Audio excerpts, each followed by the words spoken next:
In a world with entirely too many shows about cars, this is another pointless automotive podcast. Pretty much. Hello, Chadwick.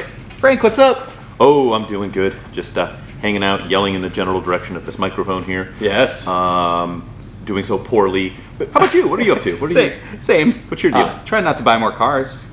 Failing miserably.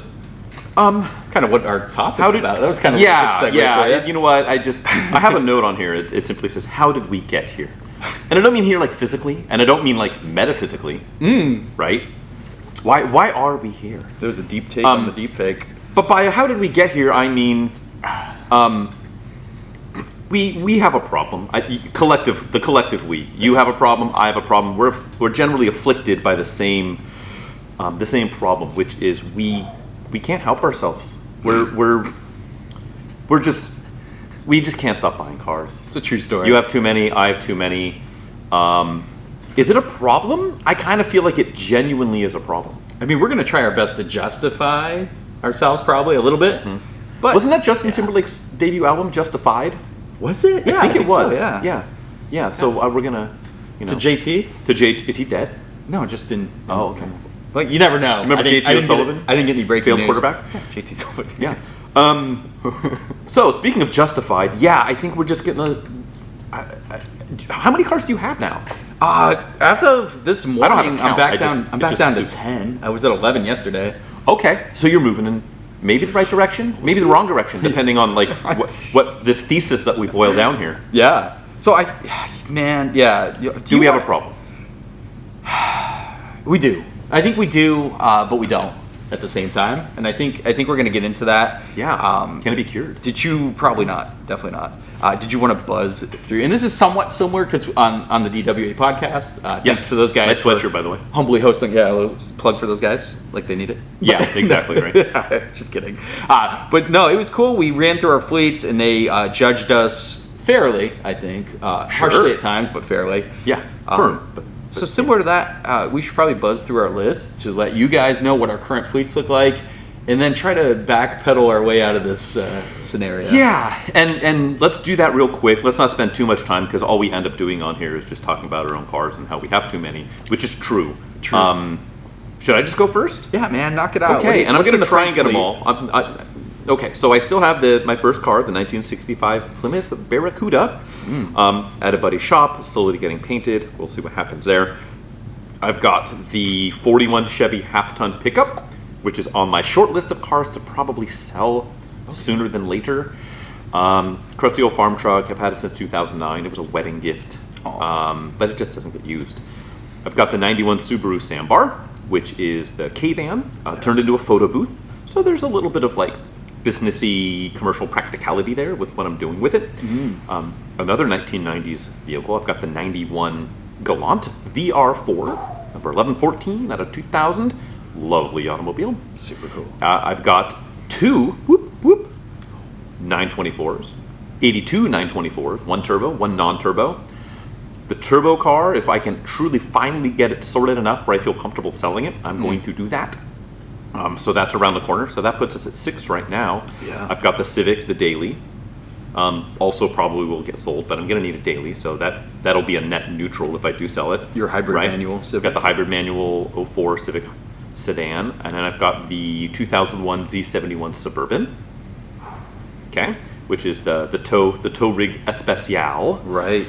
Why do I feel like I'm forgetting something? You're at 8, right? That's at 8. I'm shepherding my mom's S2000. It's not really mine, but like I lord over it. So there's in a half. So that's 8.5 right there. And the problem is the eye has not stopped wandering. Yeah. Right? Like I still never do. Poking around like, ooh, that looks like a good deal or whatever. So I'm currently at 8.5. Which by all accounts is too many cars for one person to have. I can't drive. I literally can drive a different car every day for a week and still have 1.5 left over. How about you? What are you? You said you went from 11 to 10. Yeah. So 11 cars yesterday. I sold the Bonneville SSE Supercharged. Yes. That went on Cars and Bids. So guy came up from LA to pick it up. Congratulations, Andy, to your cool new Pontiac. Super cool car. But down to 10, buzzing through the list. Daily duty, Lexus CT200H 2012. Yep. Just gets it done. 92 Mazda Miata, Mariner Blue, stripped down, nice little fun car. 94 Chevy S10 Blazer, 2-door, manual, cool little truck. 92, this is a new acquisition, Eagle Summit wagon, all-wheel drive, manual, true one owner with only 206K on it. You breaking news here on the pod? Yeah, we'll get into it. Okay. It was free. I'll tell a cool story about that later. Okay. Free cars. I feel like free cars. we do. I know, right?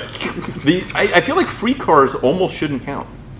I mean, they count. I mean, it's totally going to go into cost pretty soon. Yeah, so. see? Okay. I mean, financially it counts. Sure. Got the 93 Nissan NX 2000, SR20 T-top, really sweet. 92 Mitsubishi Galant VR4, my fourth Galant VR4.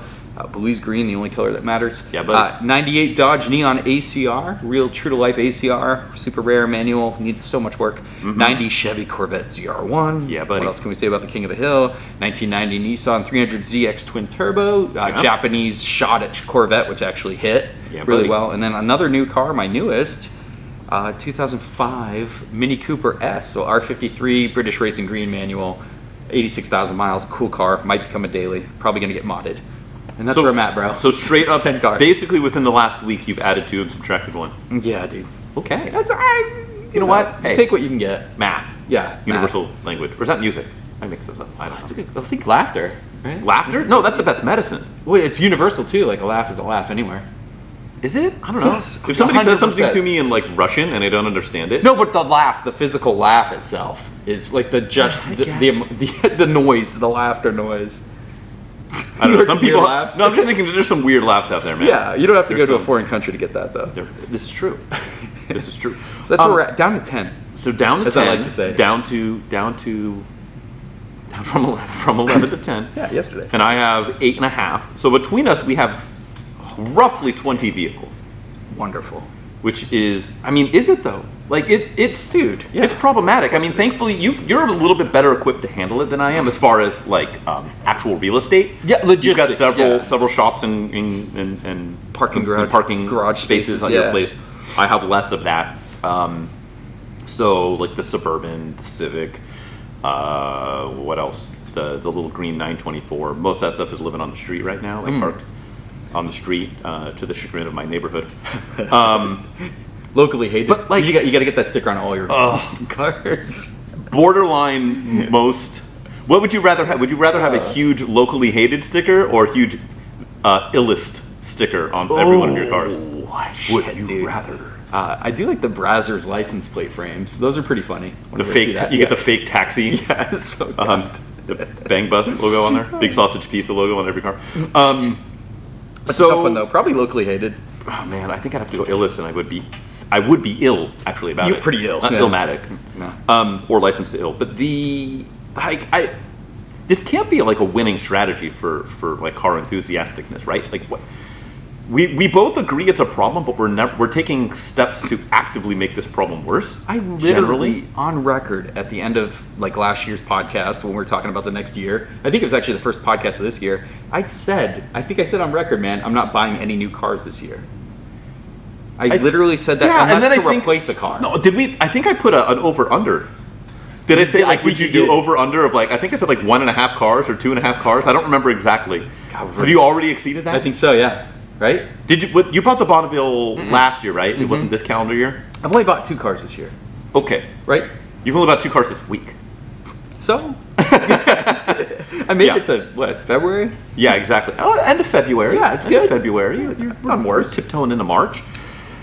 But like, so okay, we each agree that this is a problem. Yeah. So then why do you and I and folks like us, why do we do this? Because we're not alone in this. There's lots of Not other at people all. that do dumb Yeah. dumb automotive hoarding like we do. Why? Like why do you do this, Chadwick? Why? So it's, for me, so I kind of like played it out, like, you're my shrink, I'm sitting on your couch. I'm the and I'm- chaise lounge. Yeah, I'm gonna try to justify. You got some smooth jazz playing, maybe a noise canceling machine so no one can hear me. Some Sade. Yeah, pouring out my heart to you. But the deal is I've always loved weird cars. Like I've Yes. always loved the odd ones, and I'm Yes. not talking exclusives tied to value because there's a lot of rare cars like that Porsche variant was only one of 25 ever made. You know, and you get into Right. that Corvette color combinations. I'm not into that exclusivity. I'm into like just a weird ass car. And the reason Sure. is, like, I love performance variants of turd boxes. I say it all Yes, the time. yes. And the thing is, not many of those survived because they were dirt cheap when they were new. Yep. Not taken care of that well. Dirt cheap for the longest time when the price totally bottomed out. And I'm totally going after cars that don't exist today. Like, a lot of these Right. weird cars that I rescue are cars I've been waiting 5 years to find. So I don't know what to say. It's like, I'm always looking for them. Yeah. And when they show up, I genuinely feel like if I don't purchase it then, You'll never have another opportunity. that's it, man. It's the last chance I'm going to get them. And it's kind of true, to be honest. To be fair, if you look back, you could cross off your list every time you see a certain car pop up. If you don't buy it then, and I tell people this, I'm like, if you're in a position to buy it, or even not in a position, buy the damn car, because you're going to beat yourself up. We say it all the time. Right. The time I passed on like a E30 M3 for 14 grand. Sure. For example, I'll bring that up all the time because that's insane, but it happened. But at the end of the day, I feel like it's my destiny to kind of rescue and restore these turd boxes. It's who the hell else is going to do it if it's not going to be me? I agree. I've got that kind of on a note here on my end. Is I stumble into some of these cars where it's just like I go full like Captain Save-A-Ho, where Yeah. like for like that Volvo 740 Turbo that I owned for a few months at the end of last year, where it was just like that car was going to go to the wrecker, and I'm like, this, I can't, I have to save it, Yeah, so and many fix many. it up, even or some stuff like this one owner 924, the green car, that my most recent acquisition. I don't know where that car was going to go. It was probably nowhere great, and not that I'm like Mr. Holier than thou, like I'm the only person that can like Right. properly look after these cars. And this car's got a salvage title, and so like. But at the end of the day, it's just like it's got a good story. The price is right. Generally, I kind of don't.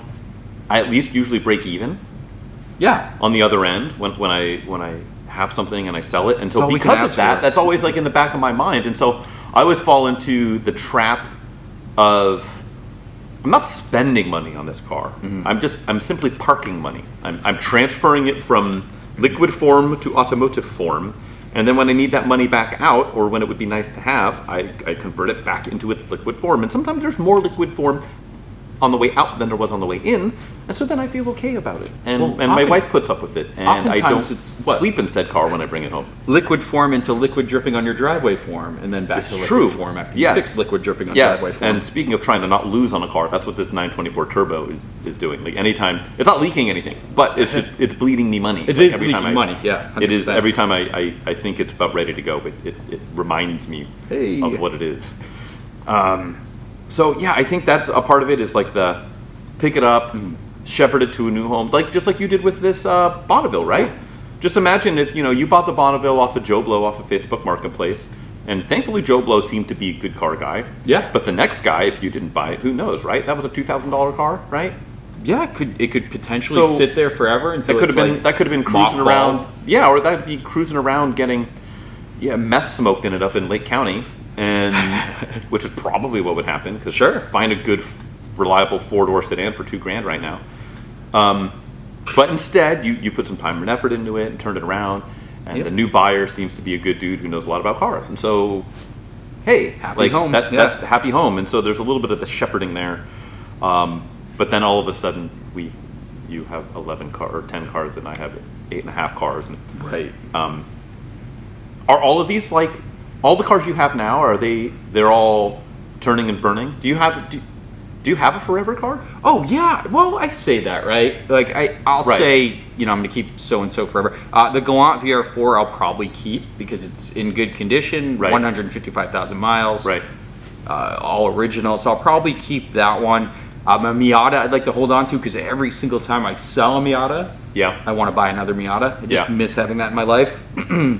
So But those cars aren't irreplaceable. The Galant's obviously harder to find. But sure, but now it's getting harder and harder. Like the work I put in I'm like 50 hours into that Miata. So Right. to like buy another one and sort it out, it costs so much to keep doing that. But like And- even my Galant, like I feel like I'm gonna hang on to that Galant. Yeah. But if somebody said like, will you take that car to your grave? Probably not. Like a truly forever car. The only ones I can think of are the Barracuda, because I've had it this long. sure, And that was my first car. So, you know, unless somebody threw a huge bag of money at me for it, somebody offered me $80,000. Like, all right, take it. Well, fair. I think everybody's got that. Everyone has a price, but I mean, as far as like I'm going to keep this car forever. I think the Galant I'm gonna probably honestly hold. I've had 4 of them. It's definitely like, it's just all original. It's just, I don't know. It's just, and you cannot find these things anymore. Right. Like, go out and find a stock Galant VR4. Yep. Like mission accepted, right? Yeah. Like, you'll be looking for a long time. Yeah. And then the other one I would say is my mom's S2000. A, it's not mine to sell anyways, but B, you know, I always picture that like that won't be my car. That'll be my son's car. Sure. Because that'd be like in whatever 15 years. Fast And forward. they're getting pricey, but there's still 10 a million years. of them. Yeah. You know. Yeah. So it's not like. But it's like one owner, like one original car to the family. Like it's kind of got to get hung on to. Yeah. But that's it. Like I would.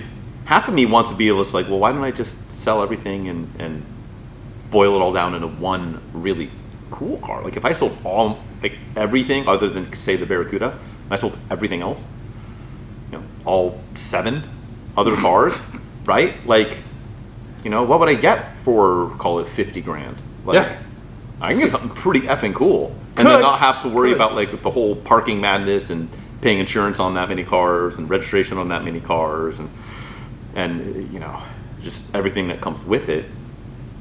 Yet I don't do that, and I don't know why. I don't have a great answer. Why don't you do You know, that? because I don't know. Should I do that? Well, my fleet is an easy answer. Is my fleet's like still waiting to be restored. The majority of cars, so I do like full restos. So Right. the value is in doing that, right? Like my Okay. 300ZX wasn't worth so much, but when I'm done with it, probably double what I paid for it. Right. So to me, that's it. Like their potential future profits, right? So to get rid of them now would be, I could liquidate them for probably more than what I spent. Yeah. But the real money's like, and the project and making the content, since I make content on Sure. all these jobs.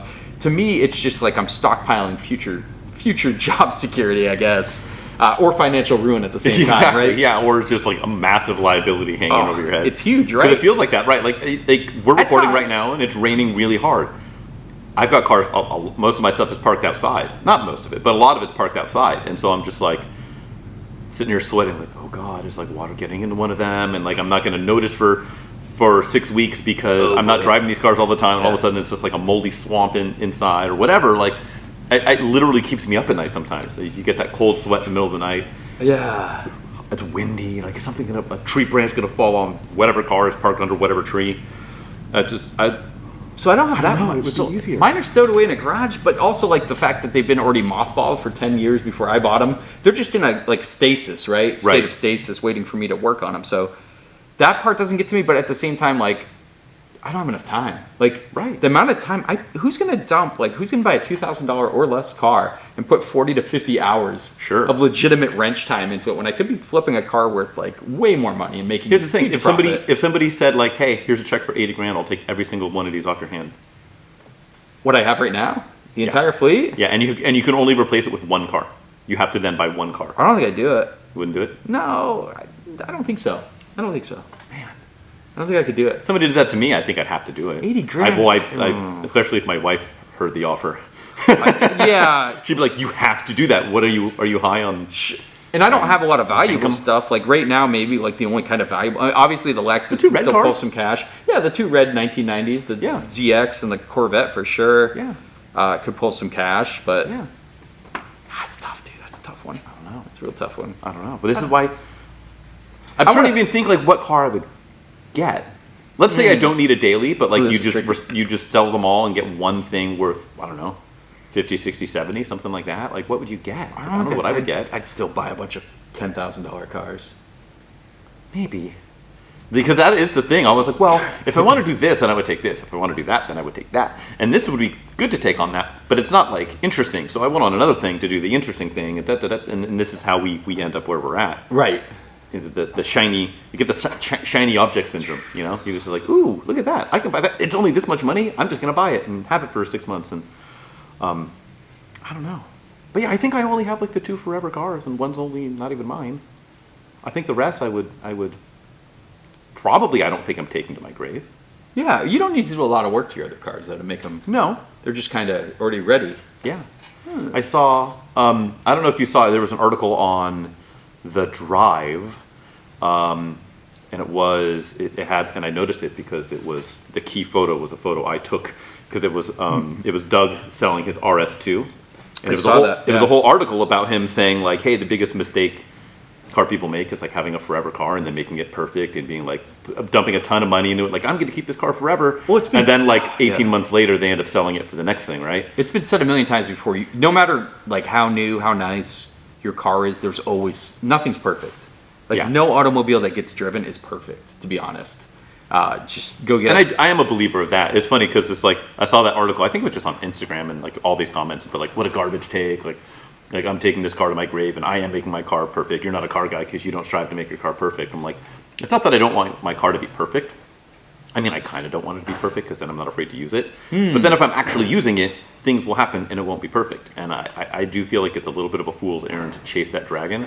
Right. And do all those things. And I think the ultimate, like the boil down on that article is mostly correct as far as like, don't have a forever car because you're forever, never say forever, right? Like don't marry yourself to a car forever because the 99.9% of the time you're not going to do that. But then at the end of the day, I'm like, well, I've got that forever car and I've got this forever. You know what I mean? Like I'm kind of talking out of both sides of my mouth when I say I agree to that. But I think that's how folks like you and I end up with so many cars. It's because it's just like we're not really married to one car and one experience. Yeah, that's definitely it. But on top of that, man, it's just I do chase like mechanical perfection, like as close as I can get for the budget. Like I put truthfully, I can step back and say I put way too much effort into some of these turd boxes. But honestly, somebody's got to do it. Yeah, here's the thing: you can take shortcuts and flip a car and then try to drive it, and then you're stranded every other time you take the car out, right? Yeah. Which is not what I'm trying to do. Yeah, and also like I put my reputation behind it when I sell a car. Right. I don't want someone to immediately be like a month later, oh, this, so-and-so's maintenance didn't work, or I don't know, man. I chase that kind of perfection and I'm obviously obsessive about this kind of stuff. Yes. To a great extent. To a fault. But you're right. I don't know about true forever cars. There's always a price. But some of these cars, you've sold a car and been like, God, that hurt to get rid of that one. But you know what? To speak more about this, I'm far less frequently have the seller's remorse. As I way more frequently, I'm like, oh, I should have bought that car.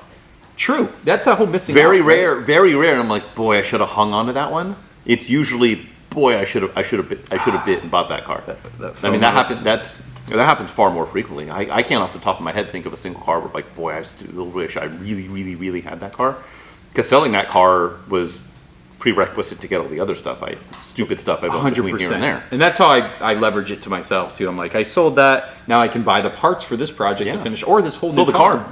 Selling the car bought me a parking space. Right. You know? And then the hobby doesn't cost you anything because it pays it forward to the next project, right? That's right. But you're right. That fear of missing out, exactly what I said there. Remember that 323 GTX? Yeah. See, things like that. Like we'll never. If we see another one for sale, it'll be double the price. But you got to jump on those deals, right? Like, and I'm not in a position to buy a car, but I have a list of cars. And something shows up. Yeah, you're just like, well, I get asked this question, like, what? You already have 10 cars. What do you need to buy now? And I'm like, whatever's on my list that shows up that needs work, obviously. So I leverage that. I need a car that needs work. It needs to be at a certain price point, and I'm absolutely going to buy it. You know what's fun? Is when you're like, oh, I have 8 cars, and people are like, wow, and they just assume you're just like super wealthy. And you're like, the median value is like $3,100 between all of them. Or you point to that new Camry, and that's like my entire fleet added together. Exactly. Value-wise. Yeah, let alone like paying the interest on that car payment in there, and it's just like the devaluation of that car is just like. That's another way that I find a way to justify it to myself, right? Is I go like, well, this car's bottom of the depreciation curve. I bought it cash, so it's even money in and out. But if I have like my daily right now, the little Civic Hybrid, that car's paid off, whatever. Versus if I went and bought like a brand new Civic, right? Right. I'm going to be paying what's interest rates now? Something dumb. It's horrible. I'd pay like 7% APR on a depreciating asset. Maybe depending on what it is, maybe I had to pay $2,500 ADM on top and all this other stuff. Yeah. And people will view that as like, that's the safe, practical thing to do. Yeah, good with your money. But it's just like, actually, like, once you pay that thing off of your 180-month loan or whatever these huge loans people get now, by the time you pay that off, like it's not practical at all. Like it's far less practical. And so my brain is always functioning in that. Well, it's not really costing me anything except for like taxes and registration and insurance. Higher insurance on the newer car, yeah. And parking spaces and stuff, and gasoline between them all. But like maintenance times 8. But yeah, like there's all these excuses that they kind of bake into it, and some of them are legit, and that's fine. If I just only have the 1 or 2 cars, then the logic's totally sound. But when I try and use that logic to now end up with near double-digit cars, right, it's a problem. But it's a problem we like, I think. I suppose. Well, my big thing is like restoring these cars, so that is my work, right? So like, your calling. I've got to have them. Like if I had 2 cars that ran all the time, then what's the point of living? You know, that's at this true. point, you know? Well, so I know a gentleman, a buddy of mine, who maybe we'll get him on the pod one day. He shout out Charlie if you're out there, and I know you are. I'm watching you. He's got a I think it's a 17 R8 V10. Okay. And he's put goo gobs of money to do a full on like Motec standalone twin turbo. Nice. It's putting down, I think, 1250 at all wheels on a dyno, all-wheel drive dyno. And he's just like, yeah, it's great, but like, he's like, it's too good. He's like, there's nothing left for me to do on the car. He's just like, so he wants to sell it, and he's gonna lose a boatload of money on it because he took $160,000 and put another $100 and something thousand into it. Now it's dope, but he's like, yeah, like you lean into the throttle and you're going like 140. Yeah, criminal. Instantly with like no drama. It's just whoop, and it's there, and it's just like he's like, I can't use it. There's nothing really to tinker with unless I want to like plug into the standalone and like tinker with some things. But like it's like it's not going to gain me anything. It's just, you know, it's a great car. It's faster than anyone has any business ever using. Twice as fast probably is. Yeah, and it's a great car. You know, maybe he'll sell it for $200K. I don't know. Again, $1 amounts that we don't play in. Find the right buyer. Yeah. But it's kind of the same deal. He's just like, he's like, I'd rather just like give you something with 1/8 of the power, but like I can work on and tinker with and like improve and like actually just like this thing is just like it's just a missile. Yeah. I mean that's the thing to get into. Also like the financial risk of doing this. Like I would not advise anyone if I didn't work on cars. Yeah. I would be dead. I'd have mobsters. Well, don't be dead. I'd be missing fingers. I'd have like all no kneecaps. these. Yeah, it'd be some issue, right? So you gotta play always play within your means. So yes. I don't owe a single penny to any financial institution for my wonderful fleet of crappy cars. But the advice would be, you know, if you want a car, make sure you do that math. Like I've been doing this for. Don't do that math. Though. Yeah, well, do the math or do the math first, then the math. Math to celebrate math. Exactly. But, you know, I've been doing this so long, like over 20 years I've been working on cars. Like I know how much a car is worth in the market just by looking at it based on mileage condition. I know it's from working on cars so long, how much it's going to cost me for parts. How much labor realistically am I going to put into this thing? And what is the final outcome? In this car in great running condition with all the work I'm going to do, what can I realistically fetch? And if you're not able to do that, and that's not a shot against anyone. It's not a shot against anyone without that experience. But you have to like think of that before you make that purchase. Right. You're left, a lot of these cars, like we talked about, what happens if I don't buy it? Some kid could buy it because, I want a 300ZX twin turbo. Boom, driving it, something horrible fails, you're gone. That car gets sold for parts or whatever. Because it's going to cost you double what you paid to fix that, probably. Engine out, whatever. So you got to know this getting into these cars. And that's how I like financially justify what I do. Right. Is because I live well within my means of turd box. Yeah. You know, so I mean that's some good advice for people out there. You know, sure I could spend my money on something more reliable, but what's the fun in that? Or just one single solitary car. But again, what's the fun in that? The Lexus is kind of reliable. Yeah, honestly, I don't know what I'd do if I just had a car. Could you imagine a car life? What would how about this? Let's play the game. You want to play the game? I don't think I can do it. The game. I want to play a game. Game within a game. Get the signal. What would be like if you had to have the jack of all trades? It's a fun daily one car solution. A budget of let's say you sold all your junk. And by junk, I use junk as a term of endearment for both parts of my body and for my automotive fleet. Yeah. If you sold all of that stuff just the car parts, not the body parts. Say for let's say 60 to 80. Okay. You got or less. I mean, you certainly can spend less. You could definitely unload for less. Yeah. I'm gonna do Civic Type R, new one. That'd be good. Yeah, you know what? I think the same thing, and I always think I go Toyota fanboy though. I go the other way, and I do the GR Yaris. Really? I think I'd rather have a GR Yaris. I think A, 3-cylinder noises are great. Sure. B, it's the first really truly kind of all in-house fun Toyota that we've had in a very long time. Yeah. Yeah, I think I would do that. I'd have the carbon roof. I'd do the circuit. Yeah, not the chorizo. Not the chorizo con huevos. No chorizo XC. No backseat. I want a backseat. But yeah, that or like new Civic Type R, dude. It's got a better gearbox. It's crushes every track it goes to, like front wheel drive. It's usable. It's fun. It's a You Honda. wouldn't be able to do like both of these cars. I mean, it'd be hard to do like the let's load up and go camping, or let's go to the lake. Well, let's do that stuff. You said 60 to 80. You have plenty of room for an old. No, one car. God, that's the whole point of the exercise. And I don't have a better answer either. I'm surprised you didn't say Kona N. Kona N, man, I like that thing. I'm surprised you didn't say that. We you know what we'll need to do? We'll harken back to this maybe in a future episode, because I do think we need to have we'll have to, like, before we actually record it, we'll have to put some like question feelers out there and see if we can get the masses to help us find Frank a new daily.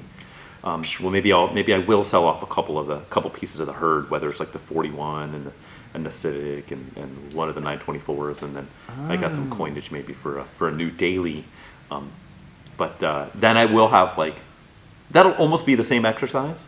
Right, because I wanted to check a lot of the same boxes. It's got to be reliable. It's got to be fun. Maybe we'll end up at Kona. It checks a lot of boxes, dude. It does. I just don't have the stomach to The new pay one's 80 nice. or to pay $20,000. You wait a couple years till that goes away, and you get one for like $40K. Or I can just go get like the Pikachu looking like previous gen. There's way. They really cleaned it up though. They cleaned it up quite a bit. I love the new one. Is there a way to like can you get like an older one and can you just like delete everything? Because the lights are different, everything, like the body works But different. I mean, like, can you pull the wing? Can you like change out the rear bumper so like you don't see the triplet exhaust thing? Like, I wonder if there's a way that you can like un-R an R.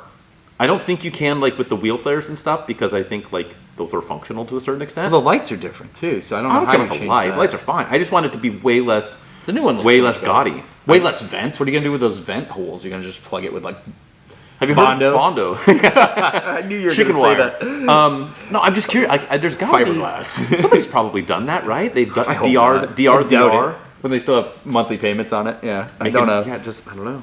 I think it's a good one. I think that's a good all-rounder. It's sporty, way sporty enough. Holds its own at a track, and probably great for daily. I don't think it's too hard. You don't want to go like Challenger, Hellcat, Red Eye, Demon Edition. Kind of want to buy one of those before they go away. To tell you the truth. Yeah, that car's got such a stigma though. Like cruising I don't give around. a shit about stigmas. I dude. do. I defy. I'm a I defy chump. stigma. I'm a chump. I like to think I'm better than that, but then I'm totally not. Like, No. it'd be hard for me to own to be Corvette guy or. You gotta buy the weird one, like buy the weird C4 ZR1, buy the Magnum SRT8. Don't get the Charger. Be the weird guy. Be the weird guy. That would, things to consider.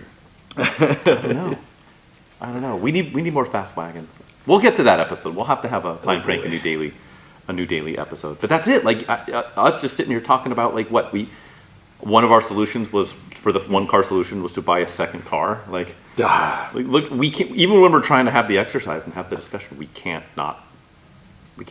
Yeah, I mean, I think a 2-car solution is probably more widely acceptable than a 10 or 8-car solution. Sure. So I think for us, if Probably we realistically, the 3-car solution is probably the best.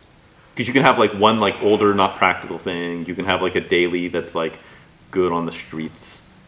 Better in not the in sheets? the sheets. Oh, No, not okay. in the sheets. Oh, No. shit. That's what the older car is the more. But that's like the opposite of a But prostitute. Like she's usually good on the streets, also good in the sheets.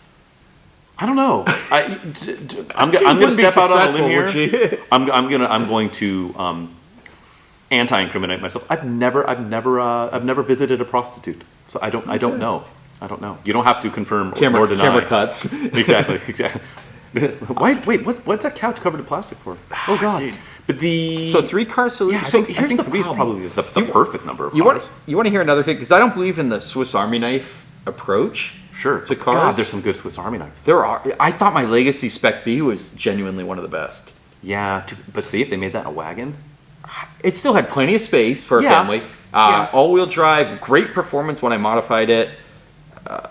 Held its value too, so it wasn't a bad investment. Yeah. Reliable. That's what the B. So the B in Spec B doesn't stand for bad investment.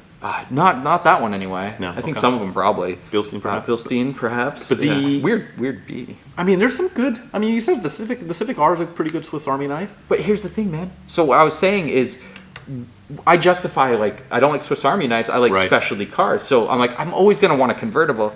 Can you do better than Miata? Probably not for like a cheap car that you just randomly drive. And if Yeah. you do need to fix, it's cheap, easy to service, parts are readily available, easy to mod. What's the most Swiss Army knife convertible? Don't say Murano Cross Cabriolet. Damn it. That was mine.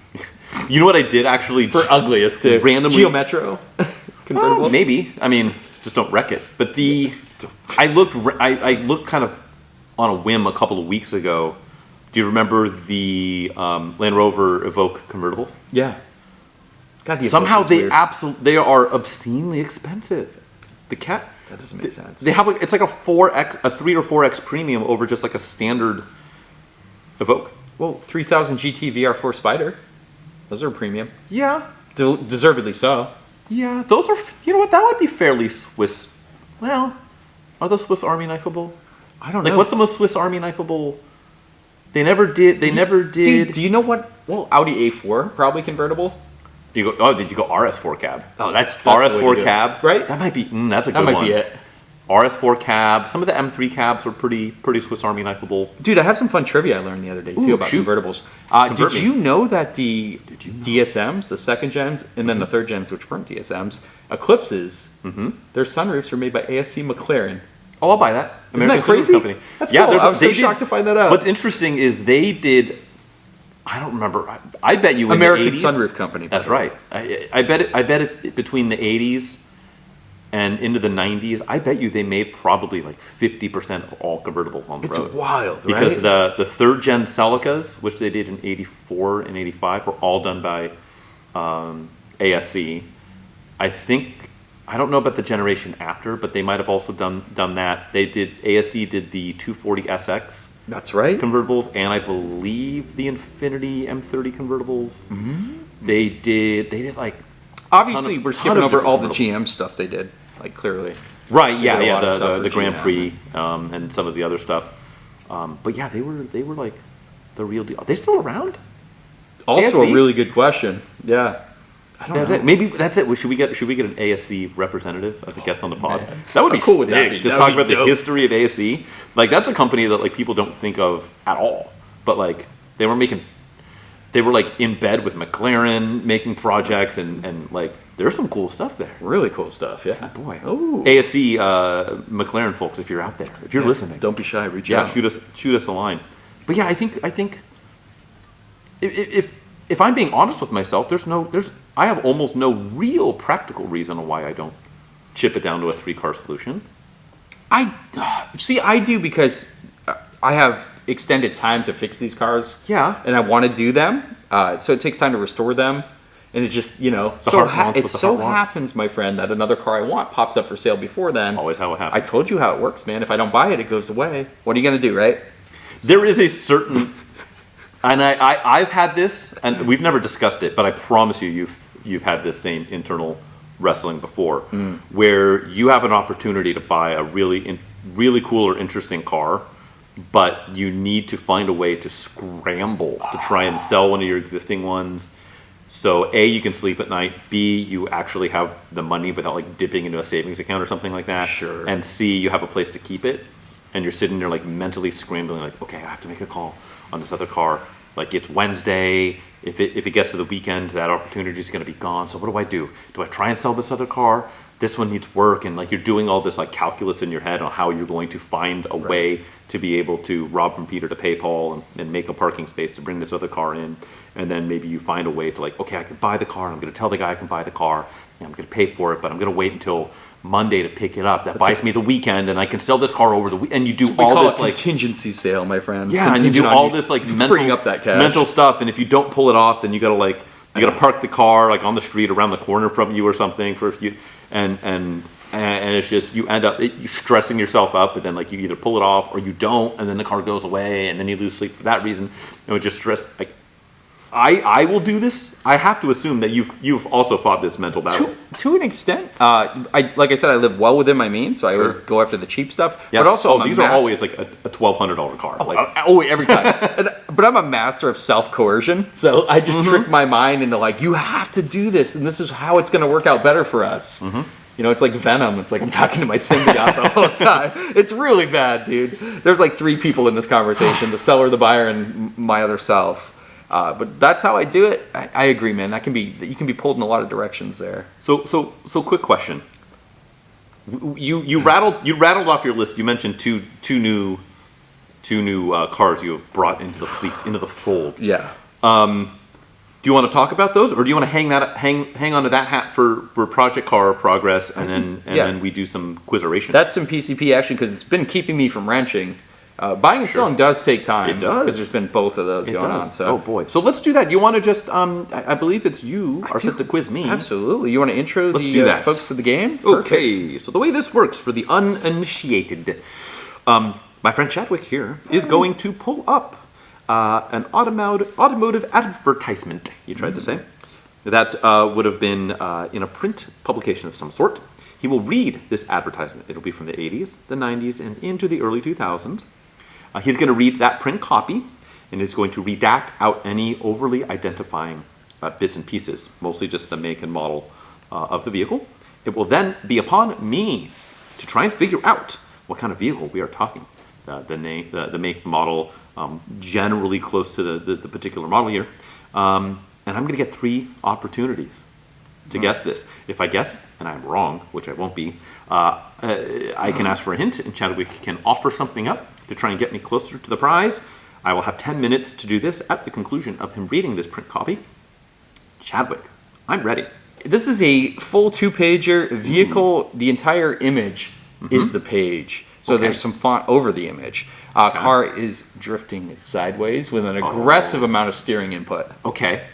So there you go. Very aggressive. That's it. That's all I get. Yes, sir. And here we go. The new turbocharged blank. Who knew the blank had an evil twin? I love this stuff. Blank. We, blank, plead guilty, Your Honor, to contributing to the delinquency of a blank. That's what blank is all about. So much blanks. Adding even more no-holds-barred performance to cars already legendary for it. For drivers seeking the ultimate 4-wheel rush. The limited edition blank being the latest case in point. Here comes some tech specs. Okay, good. IHI turbocharger. Ooh, okay. Helping to generate 25% more horsepower and 33% more torque for a better power to weight ratio than the blank. Ooh. 6-speed short throw transmission with shot peened gears for improved durability. Sure. Heavy duty clutch. Cool. Tuned and lowered suspension, including stiffer springs.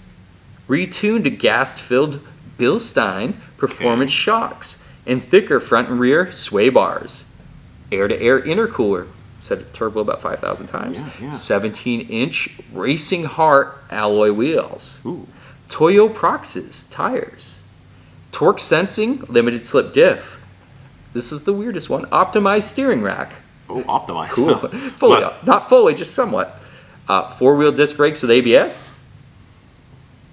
Body color air dam and rear spoiler. Plus a complete blank interior package. Yes, Your Honor, we understand, given the vehicle's performance. Leniency is out of the question. Oh boy, we're in trouble now. Frank, what evil twin are we talking about here today? Ah, boy. Let me get There was no displacement in there. No displacement. No displacement, no cylinder count. There was a replacement for displacement, not mentioning it. 6-speed. And IHI. Is it IHI turbo? Okay, so IHI, it's probably, I mean, that's basically, that's going to eliminate Mitsubishi, but so is the 6-speed manual, if we're being honest. Yeah. Toyo Proxy's Racing Heart. Like HRAT? Like Bret Hart? Yep. Okay. Yep. The Hart Foundation. Right, yeah, exactly. R.I.P. Owen Hart. It's like, okay. Boy, 6-speed. So normally, that's going to effectively eliminate the 80s. 1990s, and they mentioned turbo. They didn't mention twin turbo. They did not. So that's going to eliminate Supra twin turbo. It's going to eliminate really RX-7, which there wasn't an NA version of in the 90s. Correct. You've got 300ZX is out. The way it read at first, it made me think maybe this was like a Volvo S60R or V70R, but they had also not performance turbo variants, and so I don't think they would have called it like, oh yeah, we've turbocharged this one to make it spicy. It's like, well, the regular one was already pretty well turbocharged as well. No door count. 6-speed, so this isn't going to be like an in a turbo, so this eliminates kind of, does it eliminate all the, you know what it could be?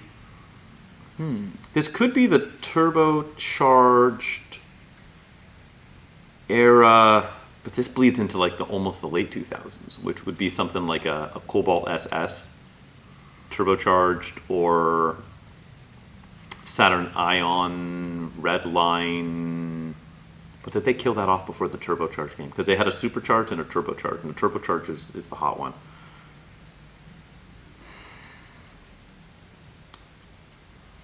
I'm gonna go. I think this might be too late, but I'm going to say this is the Chevrolet Cobalt SS.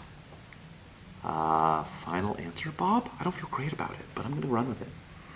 Your feelings are right. We are not talking about a Chevy Cobalt SS. They did come out a little late for our game, and the supercharged ones did come earlier. They did, yeah. Ion Redline never got a turbo. Correct, yeah. Only stayed with That's the what I thought. supercharged. Okay, it's just the 6-speed is what's tripping me up. I guess so how about this? So I guessed a domestic manufacturer. I do not think this is from a domestic manufacturer. Am I correct in that assumption? This is not a domestic vehicle. Okay, that's what that's a big one. I'm on that track. Yo, okay, so 6-speed. I don't see anything from Honda or Acura. I don't think, because they were pretty staunchly NA. You did say heavy duty clutch, so this is absolutely a manual. This isn't like an automated 6-speed. Yep. I can't think. So Germany, there just wasn't a ton of turbocharged stuff coming out, and if there was, you were talking like Audi or, oh dear God, Microsoft. Audi or Volkswagen Group. But again, same story. A lot of the more basic, not top-end performance models were also turbocharged. So I don't think they would lean that heavily on turbo this or turbo that when it is the big be-all, end-all difference maker. What am I missing here? I'm missing something fairly obvious. This absolutely doesn't read like Porsche type copy. So this isn't going to be, 944 or 924, nothing like that. And those were not 6-speeds anyways. This wouldn't be a Toyota product with a turbo and a 6-speed.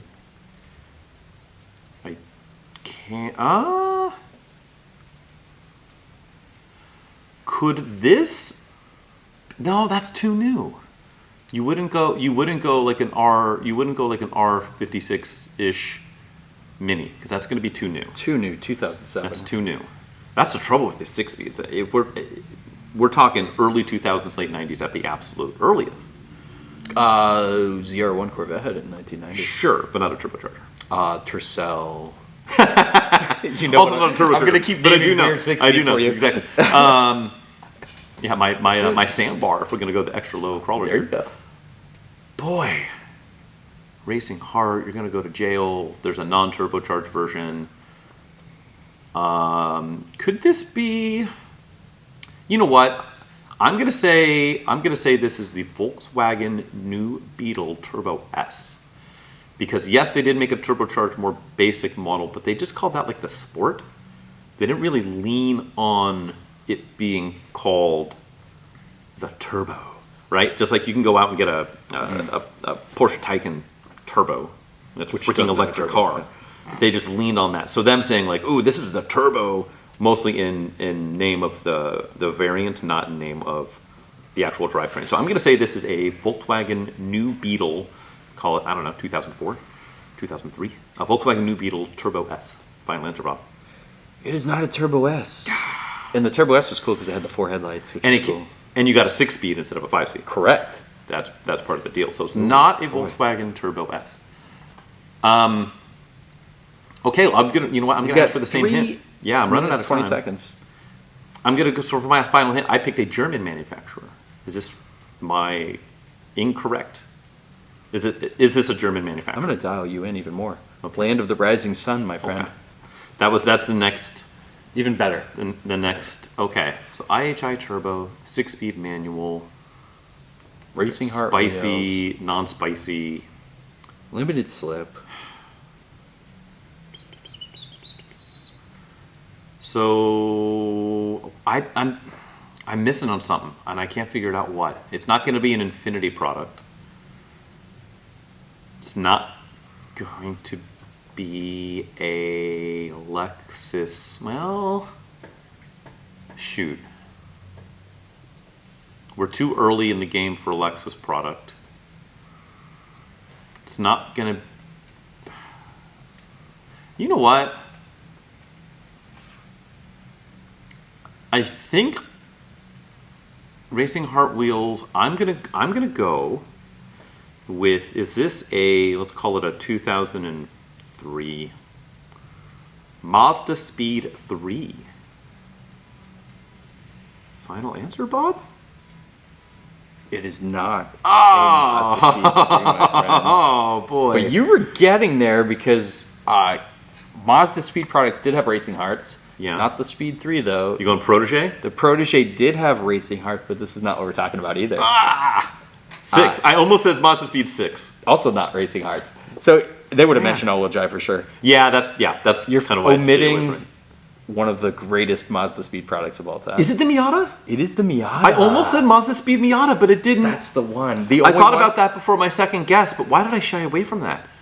Because There I was thought no- about it, but I was just, you know why? I wasn't sure if that was a 5-speed or a 6-speed. 6-speed. Those were all 6-speed, Yep. right? But All all the the standard Mazda ones, speeds. all the standard ones were 5-speeds, right? Correct. Okay.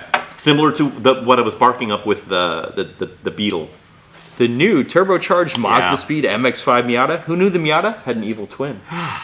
Because the Miata's Dang. usually cute, Yeah. so the evil twin Yeah. kind of works there.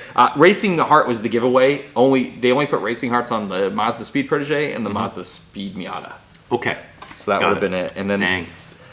good job though. But great ad. This is 2004, so it fits into our early Oh, yeah, 2000s. look at that. Like the semi-transparent. The intercooler. Yeah, you can see all the kibbles and bits. And I I saw a had- super clean lowered one yesterday in that the grayish so the nice. grayish color. That's the one I had, 05. Yep. But yeah, what a cool car. The only time Mazda ever turboed the Miata, other than the Fiata, which wasn't a Mazda engine, which was the Correct. multi-air Yeah, just a weird, Chrysler. kind of a weird deal. But cool car. think Definitely worth a shout out. I know it didn't have the tech specs, but I thought you were going to get there with the weird cost. Like Bilstein's also was the big thing. Oh yeah, you know So what? that was- My brain. That's why initially when you said Bilstein's, I imagined it was going to be like a German. Volvo product. Or, yeah. yeah. Or European for yeah, sure. European. Darn.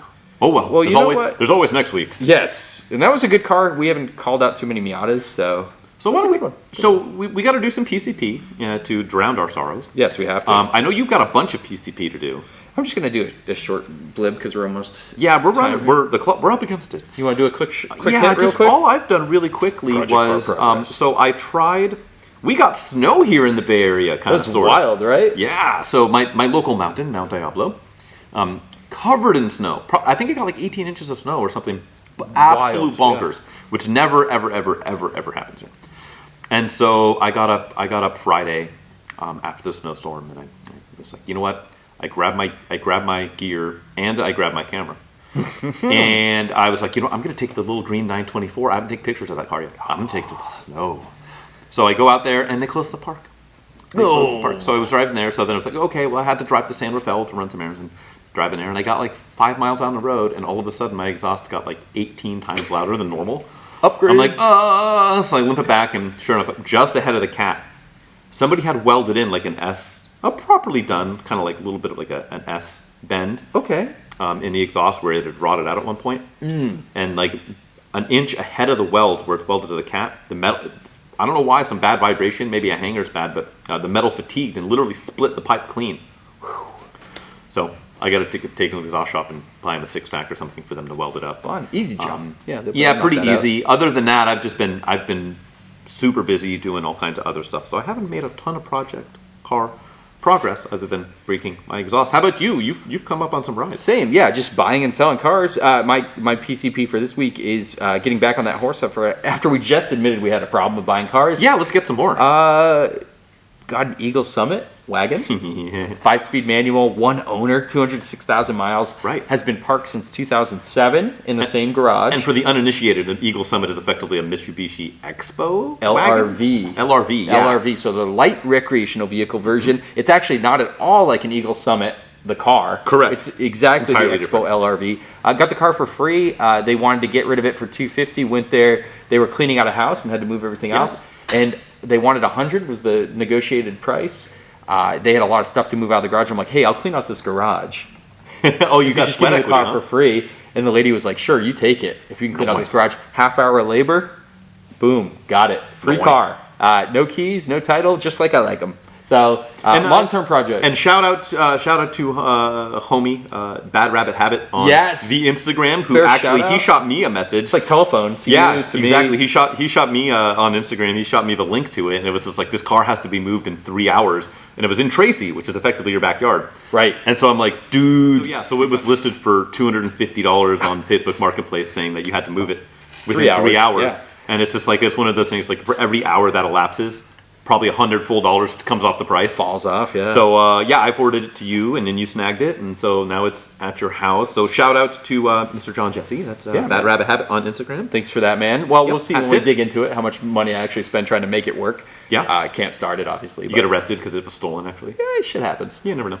Awesome. Well, what else I guess we should, that's pretty much it, man. That's it? For this week, yeah. Okay. We'll add some more next week. We should do that. You guys should follow along next week. Thank you for following along this week. We are another Pointless Automotive Podcast. Absolutely. You can follow us on the Instagrams and on the YouTubes. Please do. And that's at APA Podcast. How about you there, sir? Where can you be found? Yeah, Auto Obsessive Garage, my rescuing, which we're talking about every week now, and restoration of turd boxes and reviews, Instagram and YouTube. And how about you, Frank? Oh, boy. I'm at the Photographer's Garage on most of the things. Thanks for tuning in. Of course, guys, as always. Follow along next week for more debauchery. Take care. Toodaloo.